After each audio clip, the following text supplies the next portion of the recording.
la directrice générale de Wave Mobile Money pour la zone UEMOA, invitée de E-Tech ce dimanche sur e-Radio. Koura Sène va aborder les gros sujets de l'heure, l'inclusion financière au Sénégal, la nécessaire agilité des régulateurs, les rôles de l'ARTP et de la BCEAO, la commission de co-régulation annoncée par le gendarme des télécoms, entre autres. À suivre ce dimanche 15 janvier 2023 après les éditions de 7h et 12h sur e-Radio. E-Tech, l'émission d'un monde qui change, présentée par Ousmane Gueye. Bonjour à tous, plaisir d'inaugurer la nouvelle année 2023 sur e-Radio dans E-Tech avec ce dimanche une femme. Le seul regret, c'est une Sérère. Bonjour Koura Sène. Bonjour Ousmane. Merci infiniment d'avoir accepté notre invitation ce dimanche sur e-Radio. Il n'est pas facile de vous avoir au sens d'avoir votre accord. On se méfie des médias de trop quand on est aux commandes d'entreprises comme Wave. Pas du tout Ousmane. En fait, dans les premières années où on a commencé à opérer, c'était loin d'être notre priorité de communiquer dans les médias, mais plutôt de communiquer avec le client sur le terrain. Donc c'était juste une question de priorité, mais pas de méfiance. Merci beaucoup. Ça rassure, membre du comité de direction du groupe Wave Mobile Money. Vous en occupez présentement les responsabilités de directrice générale pour la zone UEMOA, groupe que vous rejoignez début 2018. Vous êtes resté depuis, vous avez accompagné, peut-être récompense ça viendra après, la FinTech dans le développement de partenariats stratégiques avec les banques et dans les opérations, le conseil également en politique publique, ingénieur en informatique de formation avec une passion folle mais assumée pour la technologie, avec également un focus particulier pour l'inclusion financière. Vous travaillez aujourd'hui pour l'une des FinTech avec le plus fort taux de croissance en Afrique. Plus de 1500 employés au Sénégal, en Côte d'Ivoire, en Ouganda, au Burkina Faso, au Mali aussi, ainsi que des équipes à travers le monde. Pour finir, Koura Sène revendique 20 ans d'expérience dans les secteurs des télécommunications et de l'assurance. Première question pour entrer de plein pied dans cette émission. Comme l'observateur averti peut bien le constater, Wave est bien décidé à faciliter l'accès aux services financiers digitaux à des millions d'Africains sur le continent. Quels sont les sacrifices auxquels on consent souvent pour ce genre de mission? Merci beaucoup pour ce rappel sur ma biographie et pour votre première question. Donc, je vais commencer par rappeler notre mission. Donc, notre mission est d'offrir des services financiers radicalement inclusifs aux populations africaines. Donc, cela implique un vrai travail de terrain en termes de sacrifices pour aller au contact des populations à qui nous voulons offrir ces services. Parce qu'il s'agit de comprendre leurs besoins et surtout de comprendre les freins à l'utilisation du digital. Qu'est-ce qui empêche ou qu'est-ce qui empêchait ces populations d'utiliser le digital? Et donc, ça demande un travail de terrain pour rendre ces services abordables financièrement, mais aussi techniquement. Donc, mettre à la disposition des clients et de nos partenaires des outils faciles à utiliser. Ça demande un investissement humain sur le terrain et un investissement financier pour offrir la meilleure qualité de service possible, avec le taux le plus bas possible, voire parfois gratuitement quand c'est possible. Et donc, en un mot, les sacrifices que ça demande, c'est de vraiment mettre la technologie au service, au cœur de ce qu'on fait. Mettre la technologie au cœur de ce qu'on fait, c'est voir comment la technologie peut faciliter la vie des gens. Et c'est vraiment ça le vrai sacrifice. La technologie, l'investissement humain sur le terrain et toujours sur le terrain au contact des clients qu'on sert. Comment on existe et même comment on survit dans un tel secteur où l'un des pionniers, pour ne pas dire le pionnier, a presque disparu un peu des écrans radars. Est-ce que ça fait peur dans un secteur comme ça où franchement les acteurs se tuent parce que l'innovation elle est là et puis la course elle est folle? Alors, je pense que le secret, c'est justement de ne pas poser ces questions et de ne pas regarder les concurrents. Et donc, le secret, c'est de regarder les clients et de toujours les satisfaire, d'être toujours au service du client. Donc, nous n'avons pas peur parce que nous avons le sentiment et en fait vraiment l'intime conviction que nous sommes au service du client et tant que nous écouterons le client et tant que nous lui offrirons ce qu'il demande, nous serons là. Rien n'est éternel sur cette terre. Et comme on dit, tout se transforme. Donc, nous sommes là aussi pour nous transformer avec les clients jusqu'à l'impossible. Parce que vous pensez que la transformation, notamment digitale, elle est essentielle pour des entreprises comme les vôtres? Bien sûr, en fait, elle est déjà essentielle pour nos sociétés. Nous, je rappelle que nous sommes en train de servir. Et donc, vous n'êtes pas le plus important, si je comprends. Voilà. Nous ne sommes pas le plus important. Le client est le plus important. Ça veut dire quoi? Ça veut dire que nous sommes en train de servir un client et la transformation digitale, elle est importante aujourd'hui pour nos sociétés, pour nos économies, pour nos États. Parce qu'aujourd'hui, il s'agit d'entrer dans le monde du digital parce qu'on est en concurrence avec le monde. Donc, la concurrence ne se retrouve pas avec nos concurrents nationaux. La concurrence est avec le monde. Ce qui se passe dehors, ce qui se passe en Afrique de l'Est, ce qui se passe en Europe. Et nous devons rester à la page. Et donc, voilà un peu notre leitmotiv de tous les jours, notre carburant, notre motivation. C'est comment offrir à nos populations, nous, ce que d'autres ont sous d'autres cieux, dans d'autres continents, dans d'autres pays. Et qu'est-ce que le lancement de votre dernier né apportera comme plus dans le déploiement de vos activités, mais aussi dans cette conquête du marché? Alors, nous avons créé une nouvelle entité et c'est une étape très importante dans la vie de notre groupe en Afrique, dans la zone UEMOA. Donc, cette nouvelle entité est entièrement dédiée à l'émission de monnaie électronique pour appuyer les entités qui existent déjà et qui la distribuent à travers des services digitaux disponibles pour nos clients au Sénégal, mais aussi dans d'autres pays de la zone UEMOA comme la Côte d'Ivoire, le Burkina, le Mali. Nous l'avons conçu de telle sorte que cette nouvelle entité Wave Digital Finance, qui vient d'être agréée par la BCEAO depuis avril et qui a lancé officiellement ses activités en novembre 2022, porte la politique de transformation digitale et d'inclusion financière du groupe Wave dans la zone UEMOA. Qu'est-ce que ça va changer pour répondre à votre question? Le premier avantage, c'est que cela nous permet, à travers cette entité, d'avoir une relation directe avec les régulateurs. Et donc de ne plus passer par des banques partenaires.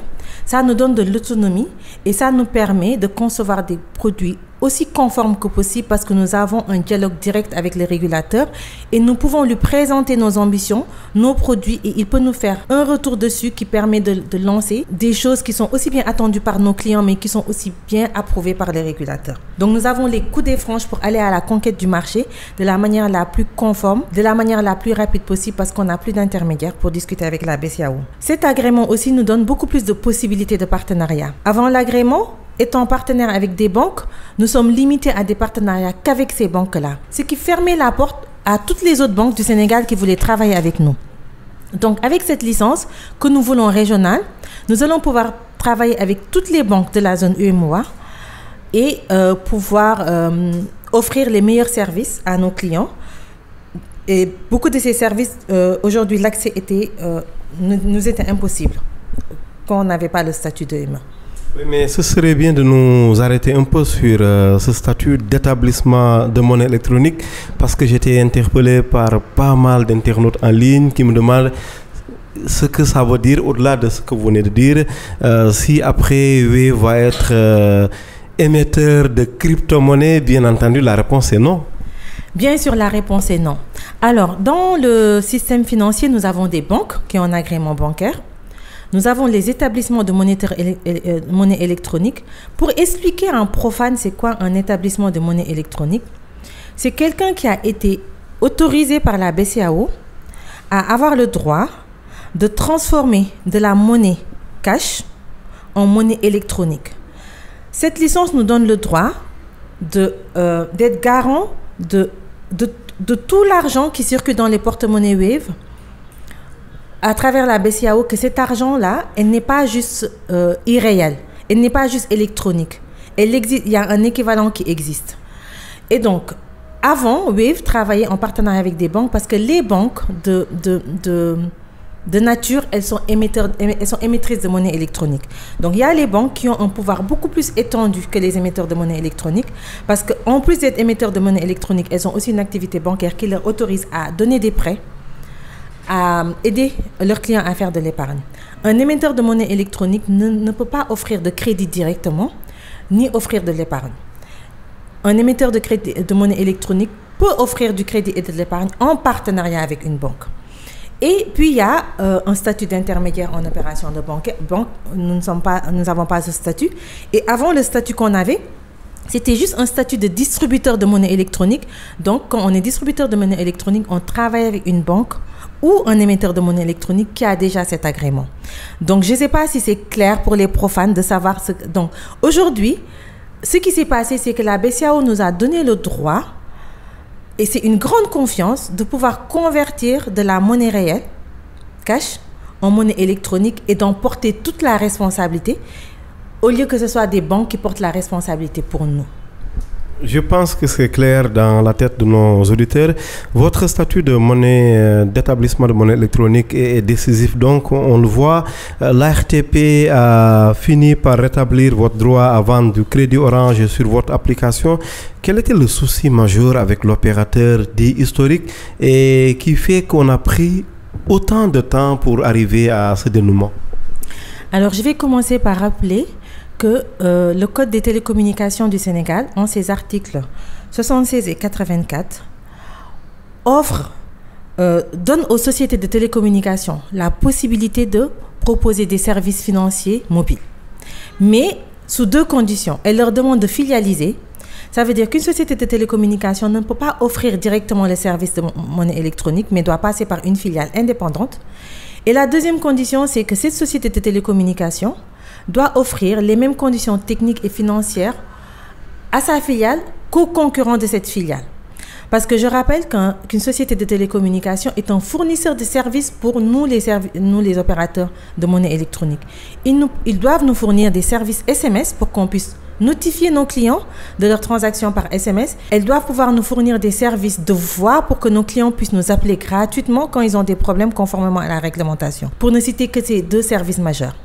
Et aussi, étant donné qu'ils doivent traiter les concurrents de leur filiale de monnaie électronique au même pied d'égalité, à partir du moment où leur filiale de monnaie électronique est en mesure de proposer du crédit téléphonique à leurs propres clients, leur concurrent doit être en mesure.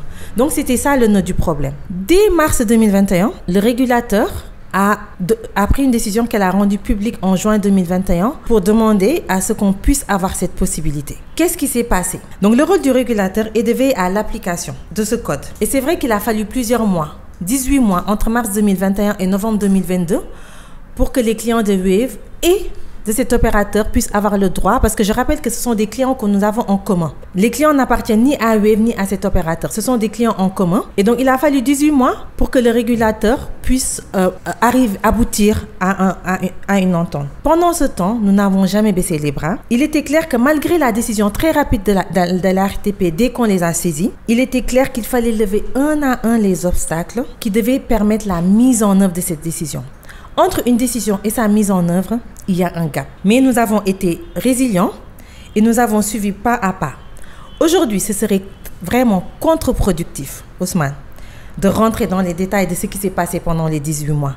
Parce qu'aujourd'hui, nous sommes dans une relation de partenariat avec cet opérateur historique. Donc, ce serait vraiment contre-productif. Mais sachez juste que ce que nous avions fait, c'est que nous avions décidé de ne pas prendre le chemin de la justice.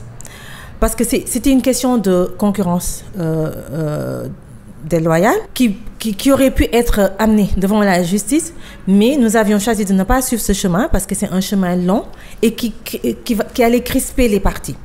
Ce que nous avons choisi, nous avons plutôt préféré de faire confiance au régulateur et avancer avec lui pas à pas jusqu'à ce que toutes les difficultés soient aplanies une par une, et aussi en fait de notre côté en tout cas de faire en sorte que tout le monde, on est arrivé à un point au bout de 18 mois que tout le monde devait prendre ses responsabilités, toutes les trois parties. Et donc, arrivé à ce point, il n'y avait plus aucune issue possible que le dénouement heureux. Et nous sommes heureux d'avoir été patients, nous sommes heureux de ne pas avoir choisi la voie de la justice. Nous remercions nos clients en commun d'avoir patienté avec nous pendant 18 mois. Et nous sommes aussi aujourd'hui soulagés de pouvoir discuter avec ce partenaire qui, je le rappelle, est la plus grande société de télécommunications du Sénégal et qui est un groupe régional pour qui nous avons aussi du respect, qui est aussi notre partenaire, fournisseur de services à valeur ajoutée, que les gens nous considèrent comme des partenaires et pas comme des perturbateurs. Koura Sène, la directrice générale de Wave Mobile Money pour la zone UEMOA, est notre invitée ce dimanche sur iRadio. Une pause de quelques minutes, le temps de suivre les dernières infos de ce jour et l'on se retrouve juste après. E-Tech, Ousmane Gueye sur iRadio. Koura Sène, la directrice générale de Wave Mobile Money pour la zone UEMOA, est notre invitée ce dimanche sur iRadio. On poursuit pour cette seconde partie avec toujours bien entendu sur ces dénouements, mais cette fois sous l'angle de la co-régulation annoncée, je le rappelle, par le directeur général de l'ARTP en exclusivité sur ce même espace radiophonique, ITEC. Il parlait d'une co-régulation avec la BCEAO. Abdoulaye, pensez-vous que cela puisse avoir de l'impact sur la réactivité, je souligne bien réactivité des régulateurs concernant des dossiers comme celui que l'on a évoqué en fin de première partie? Oui, bien sûr, ça permettra d'adresser beaucoup plus vite les problèmes du marché. Donc, je rappelle que la co-régulation est quelque chose qui est attendu par tous les acteurs, surtout nous qui évoluons dans le système des services financiers mobiles. Donc, ça veut dire que nous offrons des services financiers basés sur le mobile. Nous avons comme principal régulateur la BCEAO qui régule l'activité de services financiers dans notre zone. Par contre, offrant des services financiers basés sur le mobile, nous sommes aussi ce qu'on appelle un fournisseur de services à valeur ajoutée au niveau de l'ARTP. Ça veut dire que nous offrons des services basés sur le mobile. Il y a plusieurs types de fournisseurs de services à valeur ajoutée. Il y en a dans le domaine de la finance, mais il y en a aussi dans le domaine de la santé, dans le domaine de l'éducation, dans le domaine des loisirs comme la musique. Donc nous sommes, dans un secteur particulier où nous offrons des services financiers basés sur le mobile et nous avons au minimum 2 régulateurs, voire plusieurs. Nous avons un 3e régulateur qui est la CDP, la Commission des données personnelles, parce que nous manipulons aussi les données personnelles de nos clients pour des besoins financiers. Pour des questions de lutte contre le terrorisme et de blanchiment d'argent, nous devons connaître nos clients et donc manipuler leurs données personnelles, leur carte d'identité. C'est une obligation. Et ça, nous devons le mettre en équilibre avec les exigences de la protection des données personnelles parce que dans le cadre de notre activité, même notre réseau d'agents est amené à manipuler des données personnelles. Il y a aussi d'autres régulateurs qui apparaissent au fil du temps, comme par exemple la Commission nationale de la cryptologie, parce que dans notre activité, il nous arrive de devoir crypter nos données pour des raisons de sécurité. Donc, nous voilà face à plusieurs régulateurs en même temps, avec des exigences qui parfois, on peut penser qui se contredisent. Je peux donner l'exemple de la CDP et de la BCEAO, où, en matière de services financiers, on a besoin de connaître tout sur un client, et en matière de protection de données personnelles, parfois le client a droit à l'oubli. Donc, comment concilier ces différents besoins des régulateurs? Il faut que ces régulateurs-là se parlent dans le cadre d'une commission ou d'un seul régulateur. On ne sait pas. C'est à eux de se concerter pour savoir. C'est un plaidoyer de votre part aujourd'hui? Oui, bien sûr, c'est un plaidoyer qu'on fait depuis plusieurs années et il a été entendu. En tout cas, moi, j'ai été à un événement où M. Abdoulaye, le directeur général de l'ARTP, l'a redit. Par exemple, dans le dossier qu'on a eu sur le crédit téléphonique, il s'est posé la question de savoir vers quel régulateur aller pour porter notre réclamation. Nous sommes allés vers l'ARTP qui s'est déclarée compétente devant un litige concernant le code des télécommunications. Mais vous voyez que les acteurs parfois se retrouvent face à plusieurs régulateurs et ne savent pas comment le régler. Donc nous appelons de tous nos voeux ce système de co-régulation qui nous aidera à vraiment concilier les besoins de plusieurs régulateurs. Je donne un autre exemple dans notre activité. Oui. Nous avons le devoir d'envoyer des SMS à nos clients quand ils opèrent une transaction pour leur dire que leur dépôt s'est bien passé, leur transfert s'est bien passé. Nous avons l'obligation de pouvoir donner la possibilité à nos clients de nous appeler gratuitement pour faire une réclamation. Or, pour cela, il nous faut un partenariat avec une société de télécommunications. Et quand on est nouvel entrant sur le marché, parfois, c'est tout un défi de pouvoir convaincre une société de télécommunications qui a un opérateur concurrent qui propose les mêmes services que vous, de vous offrir ces services qui vous permettront de le concurrencer. D'où l'importance d'avoir une symbiose entre les différents régulateurs pour permettre. En Afrique de l'Est, ces questions-là ont été résolues. Par exemple, quand un nouvel entrant dans le service financier arrive, il ne s'adresse pas directement aux opérateurs de télécommunications parce qu'ils ont mis en place ce qu'on appelle des intermédiaires, des agrégateurs qui offrent directement ces services et les sociétés de télécommunications n'ont pas à donner leur avis sur qui peut utiliser ces services ou non. Donc, j'imagine qu'on va aller vers tout ça. On attend tout ça de tous nos voeux. On est patient parce qu'on sait que la question a été posée en haut lieu. La patience, vous répétez le terme au moins 2 fois, c'est essentiel quand on est un peu sur le long chemin de l'inclusion financière? Oui, bien sûr. Et c'est difficile d'être patient quand on est... Quand l'innovation presse. Quand on a du business et que nos clients sont pressés et qu'ils nous demandent sans cesse des choses. Mais la patience est la mère des choses parce qu'en fait, il y a une phase qu'on va appeler d'éducation où il faut convaincre du bien fondé de son innovation, de pourquoi on veut le faire. Et il faut convaincre les régulateurs que c'est vers cette direction-là qu'il faut aller. Et il faut faire un pilote, convaincre dans une zone bien déterminée, sur un produit bien déterminé et avancé. Oui, tout ne se fait pas du jour au lendemain. Oui, et comment d'ailleurs convaincre des acteurs comme ça qu'il faut se laisser aller par rapport à l'innovation, qu'il faut être réactif? Ce n'est pas très évident, j'imagine, avec des régulateurs qui sont convaincus qu'ils doivent prendre tout leur temps. Alors, c'est par l'exemple et le rythme des régulateurs n'est pas le rythme des entreprises qui sont pressées par les réalités du marché. Et ça, il faut l'accepter et le comprendre et avancer dans ce sens et faire des pilotes et prouver petit à petit. Et c'est ce que j'ai dit tout à l'heure, c'est de la coopération avec les régulateurs. Souvent, nous, quand on venait d'arriver, beaucoup d'acteurs ont peur et ont beaucoup de réticence à s'ouvrir aux régulateurs et à leur expliquer leurs problèmes. Ils ne peuvent pas nous aider s'ils ne comprennent pas ce qu'on veut faire, s'ils ne comprennent pas les défis qu'on a sur le terrain. Donc moi aussi, je lance un appel à tous les acteurs qui arrivent sur ce marché de ne pas avoir peur des régulateurs, ni de la BCEAO, ni de la RTP, mais d'aller vers eux, ni de la CDP, et de leur expliquer le projet et de leur faire confiance parce qu'ils ont un rôle. Aujourd'hui, ils ont un rôle d'arbitre. Dans nos pays, les lois existent. Et elles sont bien faites. Il suffit de les faire appliquer. Mais pour cela, il faut aller vers les régulateurs et leur expliquer nos ambitions, ce qu'on veut faire. Et en tout cas, par expérience, après 5 ans, même si parfois on peut avoir l'impression que c'est lent, c'est durable. Et c'est ça le mot qui est le plus important. Nous avons construit des choses dans la durée et c'est durable. On a une licence au bout de 4 ans, mais on a été résilient, on l'a construit dans la durée, dans une relation de confiance. Et c'est ça qui est le plus important. Oui, sur cette affaire de suivi, de réactivité par rapport à l'innovation de nos régulateurs, c'est comme si on est en fait en présence d'un conflit de génération, comme un peu dans Sous l'orage de Seydou Badian, parce qu'on a des startups qui veulent aller très vite et des régulateurs qui parfois évitent même des sujets comme ça. C'est le cas par exemple de la crypto-monnaie où la BCEAO s'est rarement prononcée, en tous les cas publiquement. Comment vous voyez un peu ce semblant de conflit entre des startups qui vont vite et des régulateurs qui freinent parfois par rapport à l'innovation? C'est bien de caractériser de semblant de conflit parce qu'il n'y a pas de conflit. Aujourd'hui, au niveau des régulateurs, il y a une jeunesse.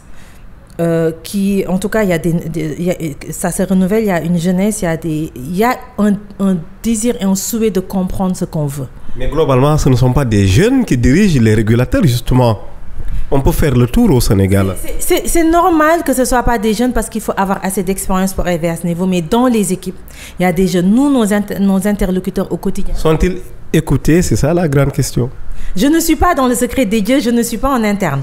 Ce que je peux vous dire, c'est qu'aujourd'hui, il y a une nouvelle génération, il y a des jeunes qui sont à l'écoute.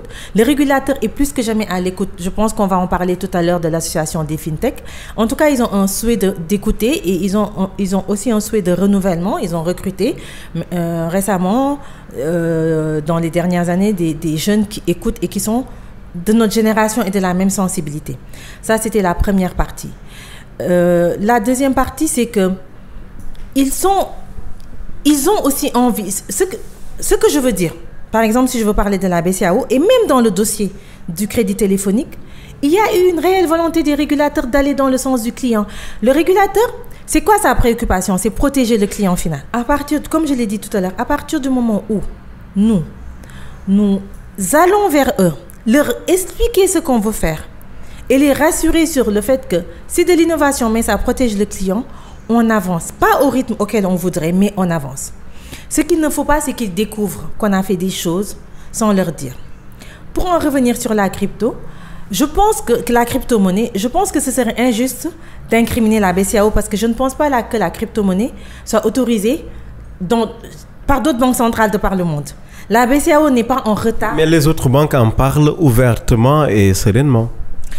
Alors, j'imagine que peut-être que la BCEAO en parle avec d'autres. Nous ne sommes pas des acteurs dans la crypto-monnaie. En tout cas, moi, si j'étais acteur dans la crypto-monnaie, j'irais vers la BCEAO et je leur expliquerai en quoi cette activité est pérenne et bénéfique pour le consommateur final, pour le convaincre. Mais ce que je veux dire, c'est que sur le plan international, la crypto-monnaie n'est pas une activité autorisée par d'autres banques centrales. Donc, ce n'est pas... la BCEAO n'est pas en retard sur ce dossier de la crypto-monnaie. Et ayant vu ce qui s'est passé récemment, je pense que c'est bien qu'on avance doucement sur ce sujet. Wave vous avez intégré l'association sénégalaise des fintech. Avec quel objectif vous concernant? Très rapidement, il nous reste quelques secondes pour cette seconde partie. Alors nous sommes en cours d'intégration. Nous ne sommes pas encore intégrés. Nous sommes en cours d'intégration parce que pour être parfaitement honnête et transparent, au départ, la question s'est posée, est-ce qu'une EME est une fintech?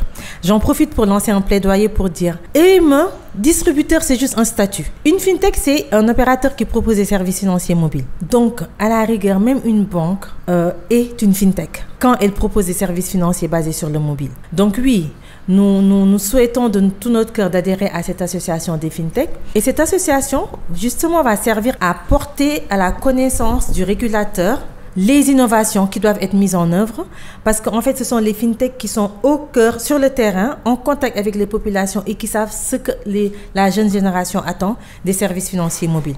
Et je rappelle aussi que cette idée d'association des fintechs vient de la BCEAO, donc ça démontre quand même leur volonté de vouloir être à l'écoute des fintechs, même si c'est lent, d'après nous. Même si c'est lent, d'après nous, ça avance et c'est à saluer. Oui, dernière question. À quand le cashless que tout le monde demande, cette société sans monnaie fiduciaire, ça arrivera quand? Alors, c'est un souhait de tout le monde, surtout de notre économie, donc de nos États, de la Banque centrale. Je pense que dans d'autres pays comme la Chine, c'est une réalité, mais c'est un long chemin. Nous apportons notre contribution et nous appelons tout le monde à appeler sa contribution. Donc, c'est un long chemin qui va prendre plusieurs années. Je pense que nous pouvons constater les efforts de Wave et les résultats que Wave a obtenus sur ce domaine, surtout sur la digitalisation des paiements marchands, même au niveau des marchands comme des vendeurs de cacahuètes, de café.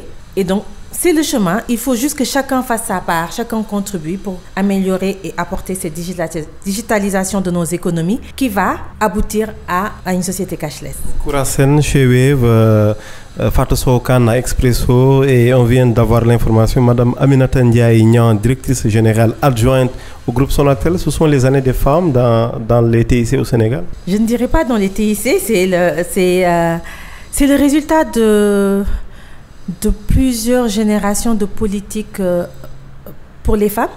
Moi, je pense que depuis que je suis petite, on m'a bien fait comprendre que c'était une chance en tant que fille que j'avais d'aller à l'école, que je me devais de rentabiliser cette chance pour faire honneur aux luttes que nos mamans, nos grands-mères ont menées pour qu'on puisse aller à l'école. Et donc, je pense que même dans le système scolaire, depuis plusieurs générations, les filles montrent qu'elles ont envie, qu'elles sont devant. Et donc, c'est juste le résultat de toutes ces luttes. J'en profite pour saluer mes deux sœurs que tu viens de citer. Donc, Fatou Sow Kane, qu'on connaît comme partenaire, et Aminata, avec qui on a fait les mêmes classes, avec qui j'ai obtenu le bac. Donc, on se connaît depuis très, très longtemps. Et c'est un plaisir, en tout cas, de constater cette nouvelle génération de femmes qui veut aussi démontrer qu'on peut faire les choses. Merci pour le choix de E-Tech pour cette première interview. Merci beaucoup, Ousmane.